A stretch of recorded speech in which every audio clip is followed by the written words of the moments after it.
let's look at a couple other scenarios, because we talked about the big events. We talked about being invited to someone's house. What if you're invited to go out to eat with people, to a restaurant? How do you handle that situation? And there's a couple things. First of all, if you're on the wagon, if you're an alcoholic and you've decided to stop drinking, I don't know if anyone's been in that situation. If that's your situation, you probably don't want to go hang out at the bar. Okay? That, not now. I mean, maybe in a year you can do that. But if you're still struggling with the cravings for alcohol, then hanging out at the bar doesn't make much sense. In the same, I've had people say to me, I don't know if I could go sit at my favorite Thai restaurant and not eat the food. Oh, then don't go.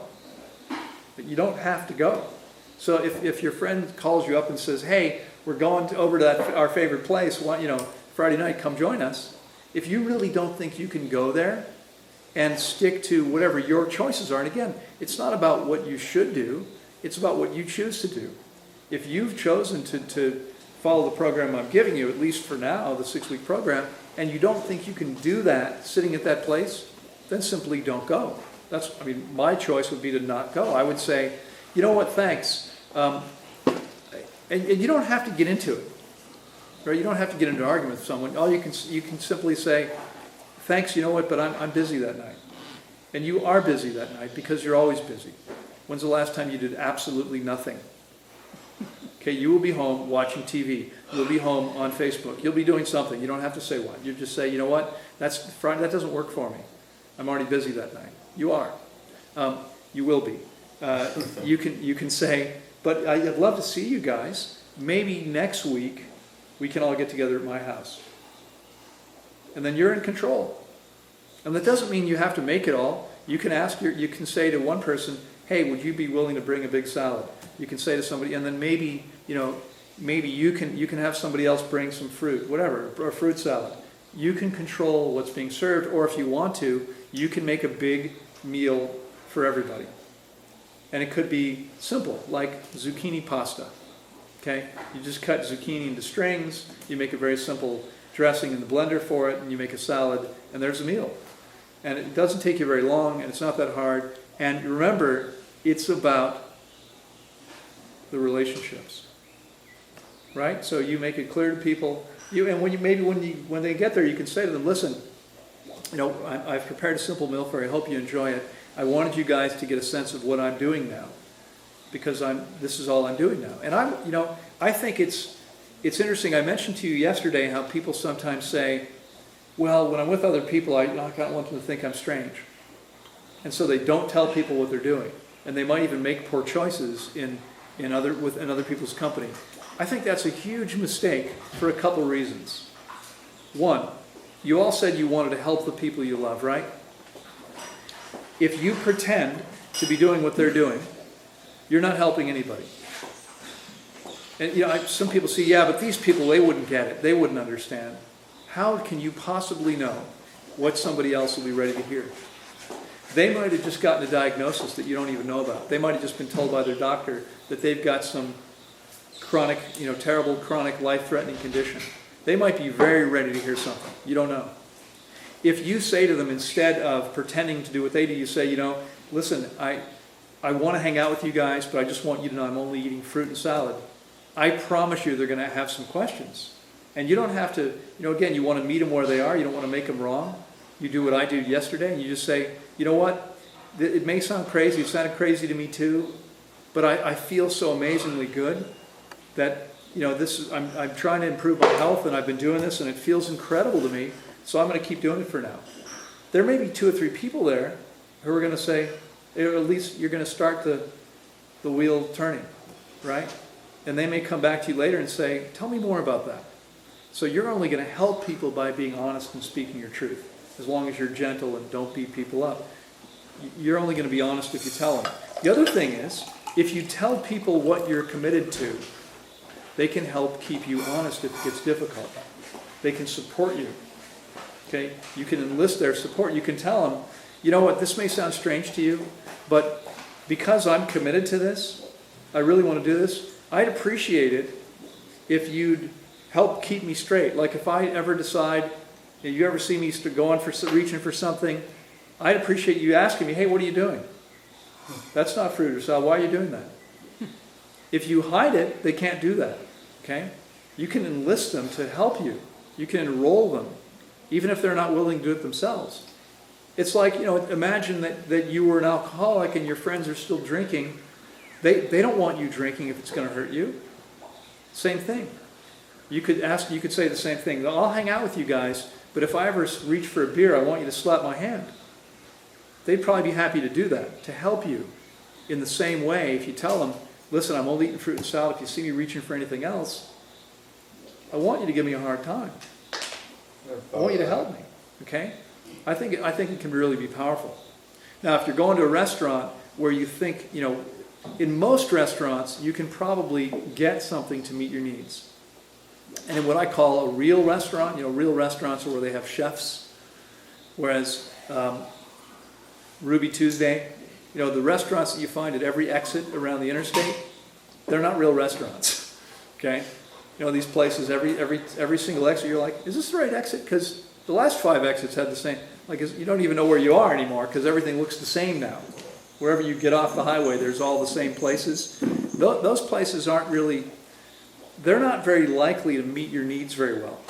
In fact, I used to go, this is going to sound funny if you don't know the place or don't know it very well, but I used to go to a place after going raw called the Cheesecake Factory. Oh my God. Yeah. You think, why would you go there? Because they had these massive salads that were always fresh and really good. Yeah. But they didn't have, and anymore, they don't have any salads that don't have meat in them. Last couple times I've gone, it's like, there's nothing. And they want to charge you an arm and a leg right? But years ago, I was in California. I was in Redondo Beach for a meeting. And I went to a Cheesecake Factory with a whole bunch of people. And they had a salad. I'm trying to remember what it was. I don't remember exactly. The green in the salad was something I didn't want to eat. And they had that green. It's like, let's say for instance, they had a big salad, but it had romaine lettuce, and I wanted spinach instead. So I said to the server, I'd like to have that salad, but I'd like it with spinach instead of romaine. And the server's looking at me like I've got 3 heads. What? I said, okay, you have this salad on the menu. I'd like that salad, but I'd like you to replace that lettuce with this instead. And it took me like 3 times, and finally she said, I don't know if we can do that. So the manager came over, and I had to ask the manager like 4 times. Like, this is not really rocket science. Can you make me the same exact salad, just replace this green with the other one? Now, maybe they've already got all this stuff pre-made for the night, I don't know. But they did it, but it took like 6 requests. If you're going to a real restaurant, okay, a restaurant that has a chef, here's something I know about real restaurants. I've lived with a couple chefs. I've got a couple very close friends who are chefs, one who teaches at cooking school in Washington, D.C., very highly acclaimed. If you call in advance, give them 24 hours if you can. They are happy to take on any challenge. Okay? They get kind of bored doing the same thing over and over again, believe it or not. Even if they're special. So if you call them up and say, listen, I'm going to be, and especially if you're coming with a big group of people.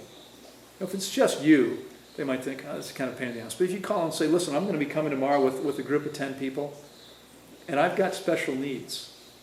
Could you make me something, and you just tell them exactly what you want in it, and don't tell them, please don't use anything that's not on this list. Give them a list of things that are okay, and they'll make something for you. They'll be glad to. They like to get creative. That's what turns them on. Okay, that's what turns them on. They'd much rather have some license to create, creative license, by knowing what to include, rather than telling them exactly what to do.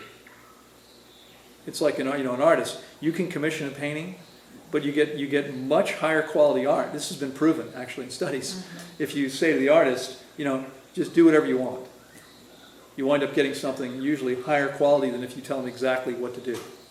Paint me this, I want this color and that. They'll do exactly what you want, and they'll make it the way you say.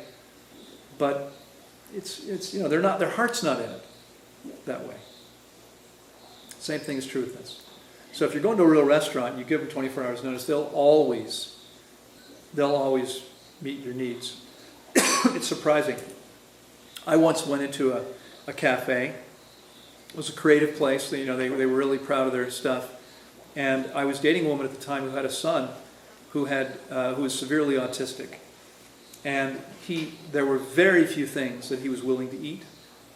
And he would throw a fit, a tantrum, if he didn't get what he wanted. And so we walk into this place. It was kind of a last-minute thing. We were visiting a friend in Baltimore, Maryland, and she took us to this place. But there was no notice. We just went in there. And there was nothing on the menu this kid would eat. And I said to the server, he'll only eat like grapes or bananas. He said, okay, no problem. And about 5 minutes later, we watched the server walk out the door with his jacket on and come back 15 minutes later with fruit he just bought. The kitchen sent him out to go buy what the child needed. That's really bending over backwards. That guy got a big tip that night. It was a small request, but it was something, that a lot of places might not have done. Now, had we had notice, of course they could have easily accommodated him. They accommodated him at the very last minute. Okay? But, again, a Ruby Tuesdays or TGI Fridays or Olive Garden. These are factories. They don't do anything that's not on their menu. Forget it. They're not likely to try to help you very much.